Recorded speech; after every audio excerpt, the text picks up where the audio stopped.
இல்ல அந்த குற்ற சம்பவத்தில் ஈடுபட்டவர்கள் மீது கடுமையான நடவடிக்கை பெற்று கைது செய்யப்பட்டிருக்காங்க. என்னைக்கு இந்த மாதிரியான குற்ற செயல்களை என்னைக்கு முதல்வரும் சரி அனைவரும் சரி முதல்வர் உத்தரவின் பேர்ல என்னைக்கும் அதற்கு எந்த ஆதரவும் யாரும் இது பண்ண போறது. கடுமையான நடவடிக்கை யாராவது தவறாக கைது செய்யப்பட்டவர்களோ கைதிகளுக்கோ யார் மீதாவது ஏதாவது நடவடிக்கை இந்த மாதிரியான அத்துமீறும் பட்சத்தில் கடுமையான நடவடிக்கை எடுக்கும். இல்ல அந்த குற்ற சம்பவத்துல அந்த இடத்துல யார் இதுல ஈடுபட்டார்களோ அவர் மீது விசாரணை நடத்தப்பட்டு காவல்துறை அனைவரும் மாவட்ட ஆட்சியர் அனைவரும் சேர்ந்து விசாரணை நடத்தி காவல்துறை வழக்கு பதிவு செய்து யார் அதில் ஈடுபட்டாலும் அவர்கள் கைது செய்யப்பட்டு வழக்கும் துறக்கப்பட்டு கைது செய்யப்பட்டு அவர் மீது துறை ரீதியான நடவடிக்கை சஸ்பென்ஷன் இது பண்ணப்பட்டிருக்கு. அனைவருக்கும் ஒரு ப்ராப்பர் சர்க்குலரும் போயிருக்கு. கண்டிப்பா சிறைத்துறையிலையும் பாத்தீங்கன்னா நிறைய இடத்துல பெரிய டிப்ரெஷன்ல இருக்காங்க. ஏன்னா அவங்களுக்கு பல வருஷங்களாக ப்ரமோஷன் இல்லை, பல வருஷங்களாக தேவையான மற்ற காவல்துறைக்கு ஈக்குவலான ஊதியங்களும் இல்லை, நிறைய டிப்ரெஷன்ல இருக்காங்க. சோ அனைத்தையும் சரி செய்யறதுக்கான வேலைகள் நம்ம செய்யணும். இந்த அரசு கண்டிப்பா இந்த குற்ற சம்பவத்தில் எந்த பாரபட்சம் இல்லாமல் ஈடுபட்ட அனைவரும் கடுமையான நடவடிக்கை இருக்கு.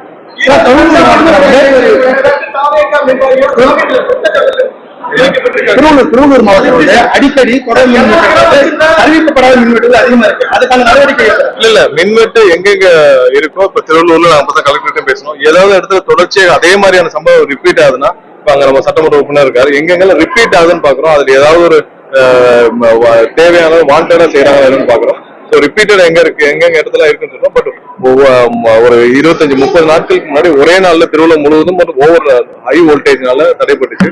அதை உடனடியாக சரி செஞ்சோம். இங்கேயே நம்ம அடிஷனலா டீம் ஒப்பந்த தொழிலாளர் நிறைய பேரை வச்சு நம்ம தேவையான அளவு எங்கெங்கெல்லாம் மின்சாரம் மின்சார சாதனங்கள் பழுதா இருக்கோ இல்ல வயர்ல கேபிள் இஷ்யூ இருக்கோ ஃபால்ட் இருக்கோ அதெல்லாம் சரி பண்ற வேலையை பண்ணிருக்கோம். இது மாதிரியான பேட்டர்ன் ரிப்பீட் ஆச்சுன்னா கண்டிப்பா நாங்க அங்க ஆராய்ச்சி தேவையான நடவடிக்கை.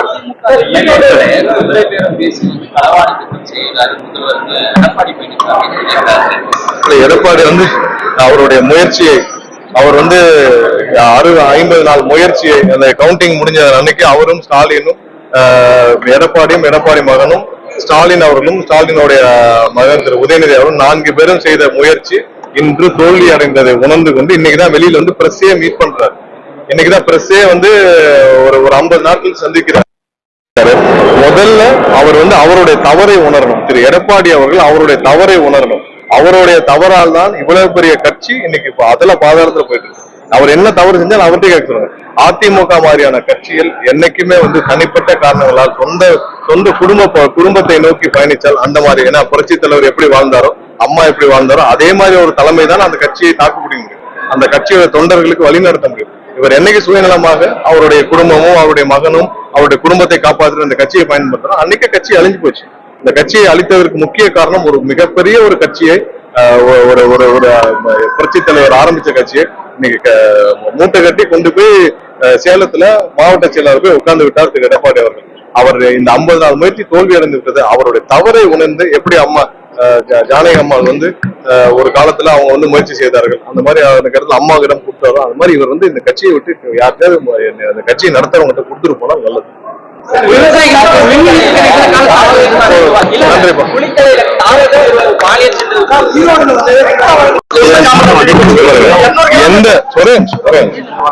யாரையும் இங்க இந்த அரசுல தவறு செய்தவர்கள் யாரையும் காப்பாற்றுற அரசு இல்லை. யாராவது தவறு செய்தால் யாரா இருந்தாலும் நானா இருந்தாலும் யாரா இருந்தாலும் கண்டிப்பாக முறையாக நடவடிக்கை எடுக்கதான் முதல்ல உத்தரவிட்டிருக்காங்க. யாரையும் காப்பாற்று அங்கங்க யாராவது ஒரு தவறுகள் இருந்தால் கண்டிப்பா சட்டப்பூர்வமாக யாரா இருந்தாலும் நடவடிக்கை எடுக்கப்படும். அதுல எந்த பாரபட்சமும் இருக்காது, எந்த அரசியல் குறுக்கீடும் இந்த அரசியல் இருக்காது. இதெல்லாம் அங்கங்க நீங்க ஒரு சில எதிர்கட்சிகள் சொல்றது இருக்கும். யாராவது தவறு செஞ்சால் யாரா இருந்தாலும் யாராவது நானே இருந்தாலும் அந்த தவறுக்கான நடவடிக்கைகள் முதல்வர் எடுக்கிறதுக்கு உத்தரவிட தவிர்த்து வேற எந்த மாற்றம் இருக்காது.